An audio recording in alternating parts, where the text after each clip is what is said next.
Hello everybody, my name is ArashiYT, your coach of the Groningen Noctowls, bringing you week 1 of the LBC, the last battle circuit, as we take on Panther 2 coach of the Carolina Clefables.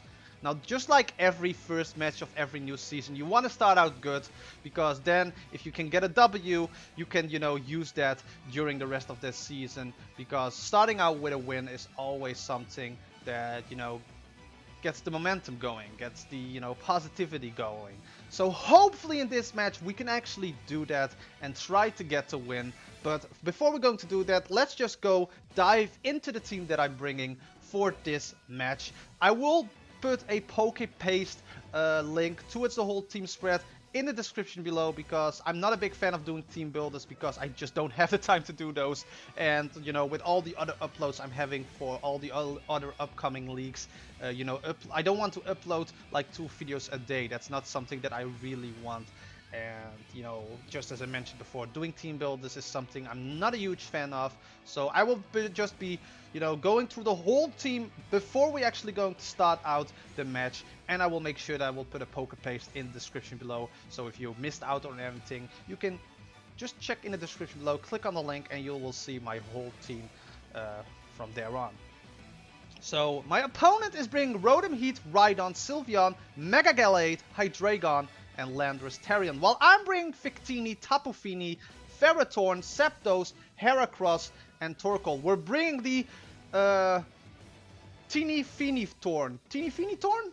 I think Teeny Fini Torn was like the core where we're going with. The Teeny Fini core, the Teeny Fini Torn core that we have here. My Victini is rocking out the Choice Scarf with V-Crate, Bolt Strike, Sand Headbutt, and U-Turn. My Ferrothorn is rocking out the Chople Berry specifically for the Mega Gallade, because we have Gyro Ball on this and Power Whip, so we can actually deal some damage. Iron Barbs, of course, and the other 2 moves are knockoff to potentially get rid on my opponent's item, and of course Leech Seed for recovery. My Zapdos is bringing a Leftovers, Pressure, Full Switch, Hidden Power, Ice, Discharge, and Roost, the typical Zapdos set that you will see. Now Tapu Fini here is Watarium C, Misty Surge, of course, with Hydro Pump, Moonblast, Calm Mind, and we brought Aqua Ring. I decided to bring Aqua Ring because I don't have leftovers on my Tapu Fini right now, and with Watarium C, I think Aqua Ring, it boosts the defense of Tapu Fini, which can be very useful, but we also can use it to use Hydro Pump to just annihilate something, and then the Calm Mind, if needed, we can maybe set up and then completely nuke somebody with Watarium C, Hydro Pump, and then of course the Aqua Ring, as I just mentioned there, is for recovery if needed. Heracross is running a Choice Scarf. We're bringing 2 Choice Scarf users in this match, because I was considering using like a Life Orb on Heracross, but I think Choice Scarf on the Heracross, with its speed that it has, it could potentially surprise my opponent, and like no opponent would expect like double Choice Scarf in a match. And I think Choice Scarf on Heracross with the Moxie ability, it will be much suitable for us if needed in the end game of the match. Close Combat, Mega Horn, Bullet Seed, and Earthquake. And then we have Torkoal, Heat Rock, Drought with of course Stealth Rocks, Flamethrower, Earth Power, and Rapid Spin, the usual Torkoal set that you will see with Heat Rock, at least from my side. So that was like the team builder.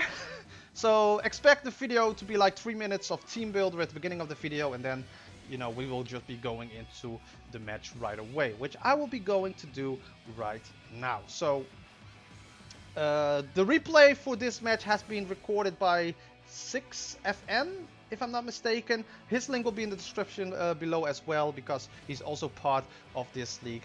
And of course I will try to put the link to the opponent's side of the match as well. But I'm starting out with my Tapu Fini, while my opponent is starting with the Rotom Heat. So this is a very good start for me. I can just, go on the offense right away and click Hydro Pump. Whatever wants to come in, it takes damage. Even on the Hydreigon, it will take chip damage. And I know I can take a Full Switch very well, as you can see right here. So I'm like, alright, we're going to go into the Hydro Pump here. Whatever wants to come in, it will do some damage, and it will go into the Hydreigon, and that Hydro Pump on the Hydreigon will do like around, I would say, 20%. Now, let me actually pause the video right here.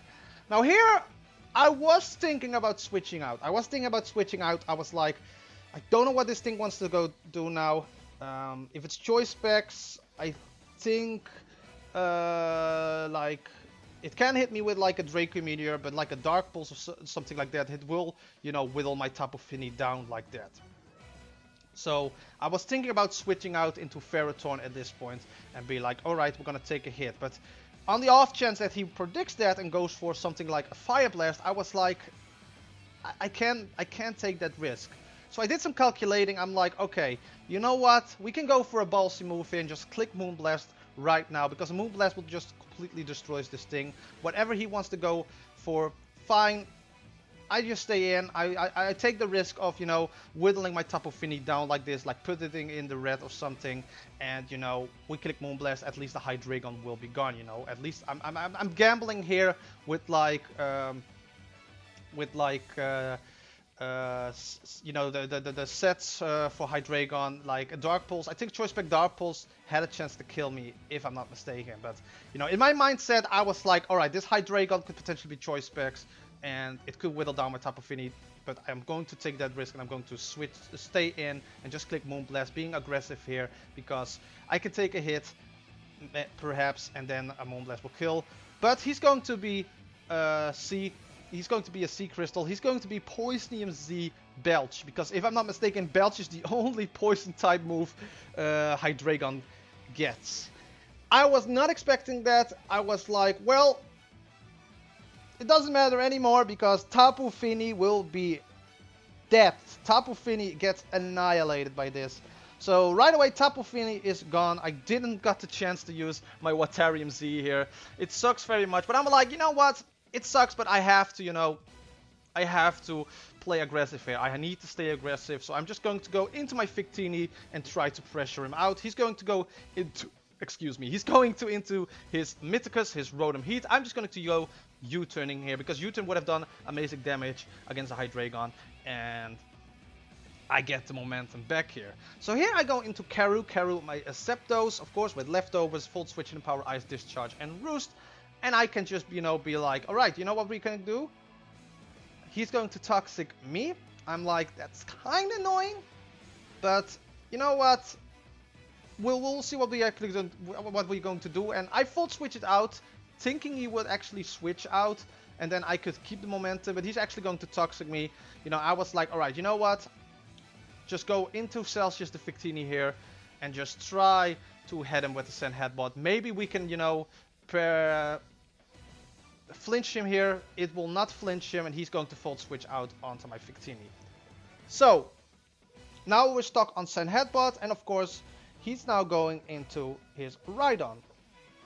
So I was like, okay, what can we do? We can switch out. I can stay in Sand Headbutt again, but I don't want to take that risk. So I'm just going for the obvious play here, and we're going into Willow the Ferrothorn, as the Stealth Rocks will come up for the Rhydon.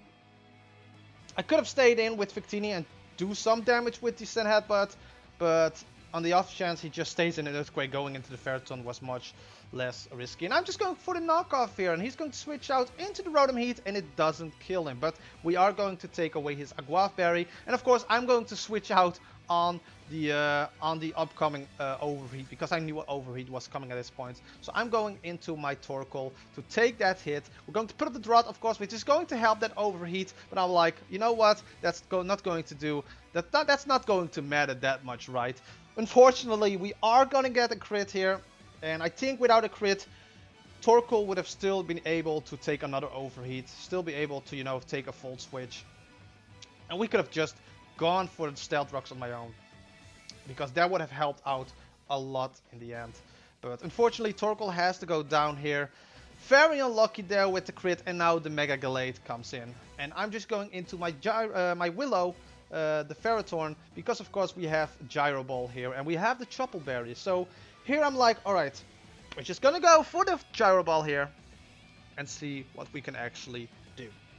So Mega Gallade is now Mega Evolved completely, and he will be going for the Substitute. So I'm like, nice, Gyro Ball will break that sub, no problem. So, you know, now he knows that I have Gyro Ball, and we can just, you know, stay in here and just keep hitting Gyro Ball, just keep hitting Gyro Ball. And he is actually going to set up with the Bulk Up. Now that kind of scared me, but in the match itself I was like, no problem, I can just keep Gyro Balling, it will do some damage against the Gallade even after that bulk up. And I'm like, okay, hit me with a fighting type move. But he's going for another bulk up. He's going for another bulk up. And I went for the gyro ball again, of course, as I said before. I'm just going to keep on gyro balling. And I was like, okay, it's now in the red. Another gyro ball will kill. Another gyro ball will kill. Drain punch. There goes the Chopple Berry. I'm like, okay, I can still take this. Of course, another crit. So that's 2 crits in this match already. And that Iron Bobs, I think if we would take that, the gyro ball damage plus the Iron Bobs would have potentially killed off the Mega Gallade. I'm not sure. According to my opponent, it would. But it is what it is. That happens in Pokemon. You know, crits are there for a reason apparently, and you have to deal with it. But I'm going to my Victini on the Mega Gallade as he's going to switch out into his Rhydon to tank this V-Crate in the sun, and it still does like a chunk of damage on the Rhydon. I think it was still in the sun, but yeah, it was still in the sun. But of course, I have to switch out now again because I am Choice Scarfed into V-Crate. So I'm going into Karoo, and he's going to predict that very carefully. He's going for the less risky move, and he's just going to hit that Stone Edge. That Stone Edge will have still done amazingly against the Victini, and it would have done neutral against the Heracross. So my opponent there going for the Stealth Rock or the Stone Edge was like a good play, a good prep and a good play from his part. So on to my Heracross. Now he's going to switch out his Rhydon, of course, because he doesn't want to stay in against the Heracross with potentially Choice Bandit, close combat. So I still went for the close combat on the Sylveon, and it still does like a decent amount of damage against the Sylveon. Of course, my defense and special defense will fall now. So at this point, I was just afraid to get 6-0'd here. I was just so afraid to get 6-0'd, so I have to switch out again into the Celsius here.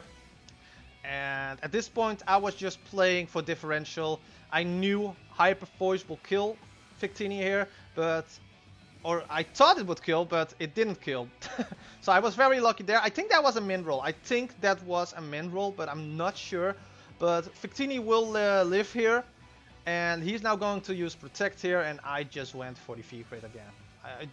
That was the only move that I can do, because V-Crate would have still done amazing damage against the Sylveon.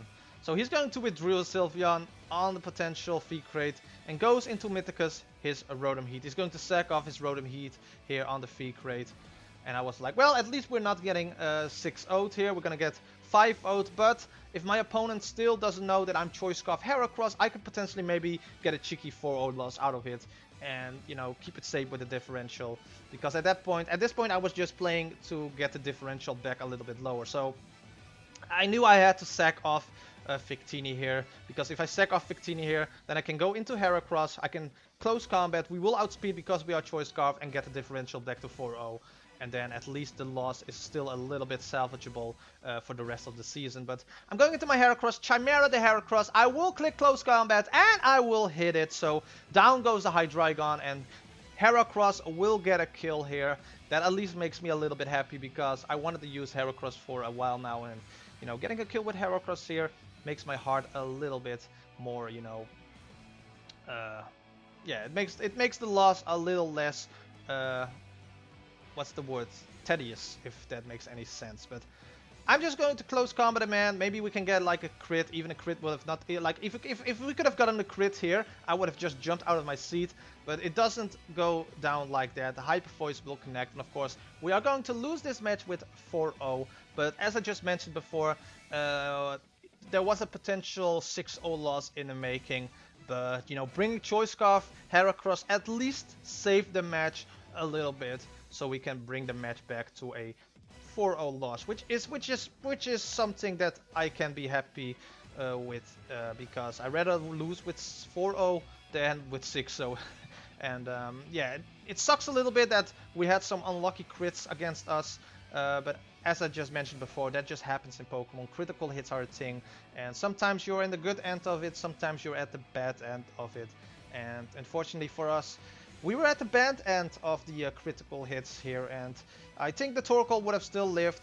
then I could have put up the stealth rocks at the end, and even then I could have potentially maybe, you know, stayed in, flamethrower. It would have done some damage against the Rotom.